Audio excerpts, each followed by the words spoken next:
Hello, friend. Hello, friends. This is Matthew Jeske here. I had a bit of a dilemma.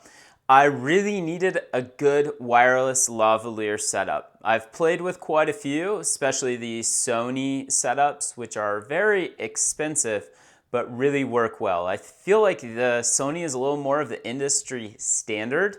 Sennheiser is the no holds bar, as expensive as we can get, and no compromises whatsoever. Below Sony and Sennheiser is Rode.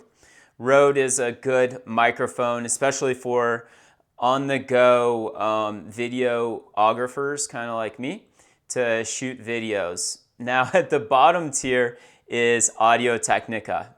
I always look at Audio Technica and go, how can it be that inexpensive and good? It's a thought I'm sure is crossing your mind.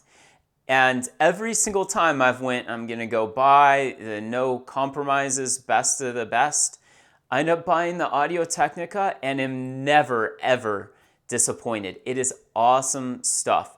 And I have downloaded, if you ever want to look, you can search the web and you can download raw WAV files of different microphones being compared. And Audio Technica, I can never really tell a difference between it and similar microphones from other manufacturers. So my entire audio equipment lineup is exclusively Audio Technica to this point. I have dynamic handheld microphones for podcasts. I thought about a Heil, I think it's the PR40, which is no holds bar podcasting microphone awesomeness.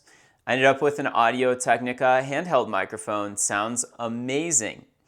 I have right now, I'm shooting this with a Audio Technica ATW 3350. It's got a very long cable. It's a lavalier microphone with a lapel. You can see it right here. I have a shotgun microphone from Audio Technica. We've taken that in the backcountry, shot yoga videos and stuff with it. Works awesome, really, really well. And now I was actually going to buy the Rode Link wireless lav setup because it's been reviewed by a lot of people you see on the web and they all like it. And it has a hot shoe mount. So you can put it on your digital SLR, the receiver just clicks in your hot shoe and away you can go. But when I went to buy that, I saw this from Audio Technica and it was a fraction the cost of the $400 Rode Link. This actually retails for $500, but you can find it for substantially less. Now, what am I looking at here? This is the Audio Technica ATW 1701/L. So there's three versions of this setup here I bought. Version 1 has no microphone. Version 2 has a lavalier microphone, the MT830 from Audio Technica. And the third version has a handheld dynamic microphone. I don't think I mentioned this. This lavalier I bought, the lavalier setup, is omnidirectional. Now there's a few things I want to mention. It snaps into the receiver here. The receiver takes two AA batteries. They do not come with it. I purchased Ian Loop. I use them almost exclusively. These are rechargeable batteries. If you are serious about photography, cinematography, those are the only batteries you're going to use after you buy them. Almost required as a professional here. Now, it has a keyed microphone plug-in. Goes right on here. Hang on. There we go. Snaps into place snugly, securely. Has a clip. Goes in your back pocket. This is the transmitter. The microphone clips to your sleeve. Goes up your shirt. Clips to your sleeve. It's quite discreet. If you want a windscreen, it comes with an effective sticky foam that goes over the top of this. Just stickies to that, works perfectly. I've done some light testing with it. This video is not to test the performance. I feel it is more than satisfactory. It's excellent. But I walked by a microwave, I walked by a TV, I walked anywhere I thought I could, and I could not get the audio to distort. This is the receiver portion. Now you can clip this. It has a clip or it has a hot shoe mount adapter that simply slides on here. There is a monitor output that can go to headphones for your cameraman or camera lady. It has a charge port. It charges via mini USB or micro USB and a volume on the side here.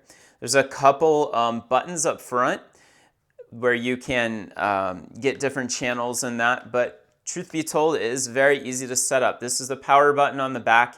You click that, turns it on. You click the power here, and through magic, they pair themselves, which is really awesome.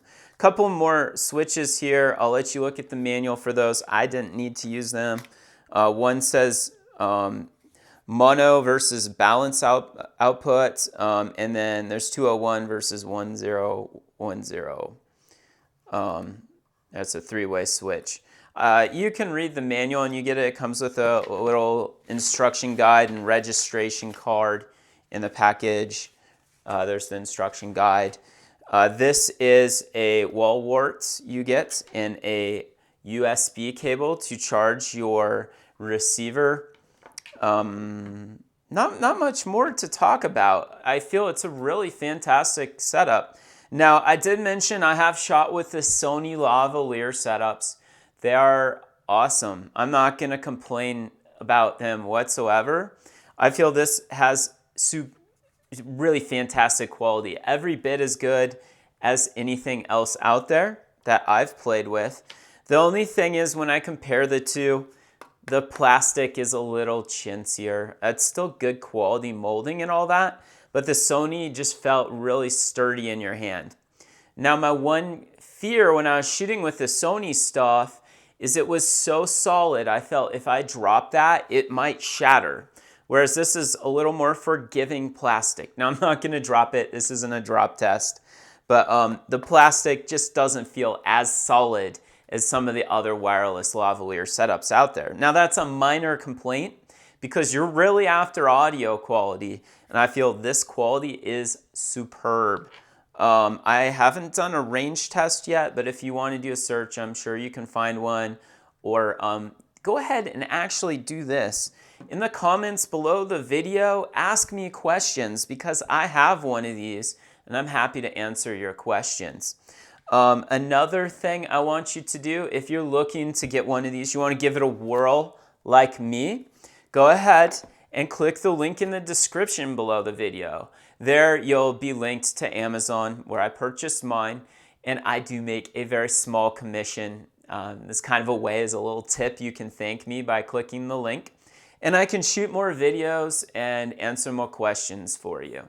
So in closing, I love this. Like I said, I had a chance to use a $600 Sony setup that's very similar to this, and I feel this is actually every bit as good in my opinion. And I don't feel you will be discouraged. I think I looked out there, there's very few poor reviews of it as of yet, and it's just really a good little microphone setup.